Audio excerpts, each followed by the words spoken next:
নমস্কার বন্ধুরা, ভিডিওটা শুরু করার জন্য আপনাদেরকে অসংখ্য ধন্যবাদ। আজকে আপনাদের জন্য দারুণ বড় খুশির চমক নিয়ে আপনাদের সামনে হাজির হয়েছি। আপনারা থাম্বনেল দেখে নিশ্চয়ই বুঝে গিয়েছেন কি নিয়ে ভিডিও হতে চলেছে। হ্যাঁ, ঠিকই শুনছেন, বাংলার লক্ষ লক্ষ মহিলারা যে প্রকল্প নিয়ে মেতে আছে সেই প্রকল্প নিয়ে আজকে আমি কথা বলতে চলেছি। আপনারা সবাই বুঝতে পারছেন, সেই বাংলার লক্ষ্মীর ভাণ্ডার নিয়ে আমি কথা বলতে চলেছি আপনাদের সামনে। এই লক্ষ্মীর ভাণ্ডারকে ঘিরে 2025 সালকে কেন্দ্র করে নবান্ন কি কথা বলছে, একদম সত্যি কথা কি বলতে চাইছে আজকের ভিডিওতে জানিয়ে দেব। এরা কি যে সমস্ত মা বোনেদের ধরুন 59 বছর বয়স কিংবা 58 বছর বয়স, 60 বছর হতে আর 2-1 বছর বাকি আছে কিংবা 2-1 মাস বাকি আছে, যাই হোক এরকম অবস্থা হলে আপনারা কি করবেন? অর্থাৎ বার্ধক্য ভাতায় কনভার্ট হবে কি হবে না? অনেক মহিলা আছে যিনাদের 60 বছর বয়স হয়ে গেছে, অথচ লক্ষ্মীর ভাণ্ডার বন্ধ হয়ে গেছে, বার্ধক্য ভাতার টাকা ঢুকছে না। কেন ঢুকছে না আজকে কিন্তু আমি জানিয়ে দেব আপনাদের কি করতে হবে, তাহলে আপনাদের টাকা ঢুকবে। ভালো করে মন দিয়ে শুনবেন, খুবই গুরুত্বপূর্ণ ভিডিও হতে চলেছে। কারণ অনেক মা বোনেরা আছে তেনারা ভুগছেন, 60 বছর বয়স হয়ে গেছে অথচ বার্ধক্য ভাতার টাকা পাচ্ছেন না। আরও জানিয়ে দেবো এই ভিডিওতে জয় জোহর প্রকল্প এবং আরও খুঁটিনাটি অনেক তথ্য আপনাদের সঙ্গে আমি শেয়ার করতে চলেছি। চলুন আমরা এক এক করে দেখে নিই।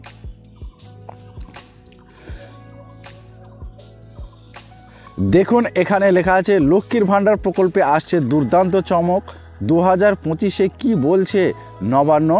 তারপরে লেখা আছে দেখুন, রাজ্য সরকার রাজ্যের বাসিন্দাদের জন্য নানা রকম জনকল্যাণমূলক প্রকল্প নিয়ে আসে। সবথেকে গুরুত্বপূর্ণ এবং উল্লেখযোগ্য প্রকল্প হলো লক্ষ্মীর ভাণ্ডার প্রকল্প। যারা লক্ষ্মীর ভাণ্ডার প্রকল্পের সুবিধা লাভ করেন তাদের 60 বছর বয়স হলে স্বয়ংক্রিয় পদ্ধতিতে বার্ধক্য ভাতার সুবিধা লাভ করতে থাকেন। লক্ষ্মীর ভাণ্ডার প্রকল্প থেকে বার্ধক্য ভাতায় পরিবর্তিত করতে কোনো রকম আলাদা আবেদনপত্রের প্রয়োজন হয় না। অর্থাৎ 60 বছর বয়স হয়ে গেলে লক্ষ্মীর ভাণ্ডার প্রাপকেরা স্বাভাবিক ছন্দেই মাসে 1000 টাকা করে পেতে থাকেন। তারপরে লেখা আছে দেখুন, তবে নবান্ন এই সব মহিলাদের জন্য আরও একটি গুরুত্বপূর্ণ পদক্ষেপ নিতে চলেছে খুব শীঘ্রই।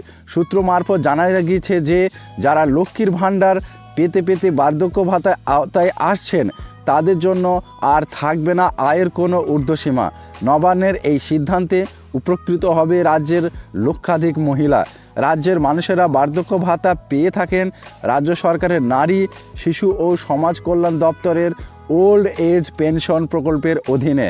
এই প্রকল্পের সুবিধা পাওয়ার জন্য বর্তমান নিয়ম অনুযায়ী উপভোক্তাদের প্রতি মাসের আয় 1000 টাকার নিচে থাকতে হবে, কিন্তু এখন আর সেই নিয়ম থাকছে না। যে সব মহিলারা লক্ষ্মীর ভাণ্ডার থেকে সংকীর্ণ পদ্ধতিতে বার্ধক্য ভাতা পাবেন বা মাইগ্রেট পাবেন, আয়ের ঊর্ধ্বসীমা মাসিক 1000 টাকা রাখতে হবে, সেই সব আর থাকছে না। ইতিমধ্যে তৈরি হয়ে গেছে খসড়া, এখন শুধু অপেক্ষা মন্ত্রিসভার অনুমোদনের। যদি একবার সিলমোহর পড়ে তাহলে এই সংক্রান্ত নির্দেশিকা জারি থেকে শুরু করে পরবর্তী যাবতীয় প্রশাসনিক পদক্ষেপ শুরু করে দেবে নবান্ন। এই দায়িত্ব দেওয়া আছে নারী, শিশু ও সমাজ কল্যাণ দপ্তর অর্থাৎ ওল্ড এজ পেনশনের উপর। এছাড়াও জয় জোহর ও তপশিলি বন্ধু প্রকল্পের দায়িত্বে আছে এই রাজ্যের অনগ্রসর শ্রেণী কল্যাণ ও আদিবাসী উন্নয়ন দপ্তর। খুব মন দিয়ে শুনবেন, এবারের সম্প্রতি পঞ্চায়েত দপ্তর ভাতা দিয়েছে কয়েক লক্ষ রাজ্যবাসীকে।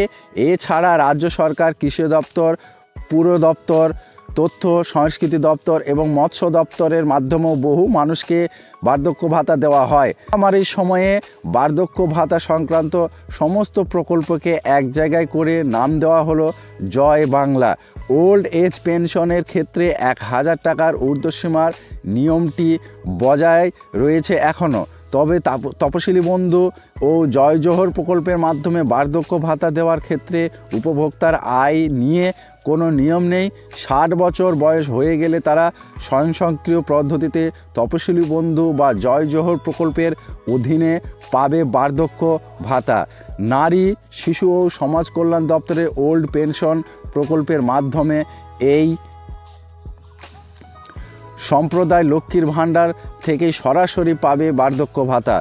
মন্ত্রিসভার ছাড়পত্র পেলে আর লাগবে না আয়ের ঊর্ধ্বসীমা। তাহলে আপনারা বুঝতে পেরেছেন। আমি এবার আপনাদেরকে একটু বুঝিয়ে দিই। আগে ছিল যে মহিলারা লক্ষ্মীর ভাণ্ডার পাচ্ছে তারা যদি 60 বছর বয়স হয়ে যায় তাহলে তাদেরকে বিডিও অফিস বা মেয়র অফিস যার যার নিজের নিয়ারেস্ট এলাকাতে কিন্তু জানাতে হতো এবং মাসিক কত টাকা আয় আপনার হচ্ছে এমনি নর্মালে সেই বিষয়ে একটি তথ্য কিন্তু দিতে হতো। যেনারা দেননি তেনাদের এখনও পর্যন্ত কোনো টাকা ঢুকছে না। অর্থাৎ লক্ষ্মীর ভাণ্ডার পাচ্ছেন কয়েক বছর ধরে, 60 বছর বয়স হয়ে গেছে, আপনার লক্ষ্মীর ভাণ্ডার বন্ধ হয়ে গেছে কিন্তু বার্ধক্য ভাতার টাকা পাচ্ছেন না, এমন কিন্তু বহু মহিলা আছে। তেনারা 70 যে কোনো আপনাদের কাছাকাছি বিডিও অফিস বা মেয়র অফিস যে কোনো অফিসে যেখানে কাজ হয় লক্ষ্মীর ভাণ্ডার এবং বার্ধক্য ভাতার ঘর আছে সেখানে গিয়ে তাড়াতাড়ি যোগাযোগ করুন এবং আপনার আয়ের উৎসটা আপনি বলে আসুন। হ্যাঁ, যদি আপনার কোনো কাগজ থাকে দেখাবেন, না থাকলে আপাতত আপনার সমস্ত ডকুমেন্ট নিয়ে যাবেন এবং আপনার কি থেকে আয় আছে বা আয় নেই এই তথ্যটা অবশ্যই জানিয়ে আসবেন। যদি জানিয়ে না আসেন তাহলে কিন্তু আপনার টাকা পুরোপুরি বন্ধ, কোনো দিনও পাবেন না। আর এই নিয়ম এবারে থেকে কিন্তু উল্টো হয়ে যাচ্ছে। এবার কি হচ্ছে, এখনও কিন্তু পাস হয়নি, সেটা সিলমোহর পড়লেই পাস হয়ে যাবে। এটা কিন্তু খসড়া তৈরি হয়েছে, এখনও সিলমোহর পড়েনি যে এই পেনশন এবার অটোমেটিক পেয়ে যাবেন, কোনো আয়ের উৎস দেখাতে হবে না, এমনটাই কিন্তু নবান্ন জানাতে চেয়েছে। তো এই ছিল আজকের ভিডিও। যদি ভালো লাগে অবশ্যই জানাবেন এবং এই নিয়ে আপনার কোনো প্রশ্ন থাকলে অবশ্যই মতামত দেবেন ভিডিওর কমেন্ট বক্সে। ভিডিওটা সম্পূর্ণ করার জন্য আপনাদেরকে অসংখ্য ধন্যবাদ। আরও একবার ভালো থাকবেন, সুস্থ থাকবেন, দেখা হচ্ছে নতুন কোনো ভিডিওতে।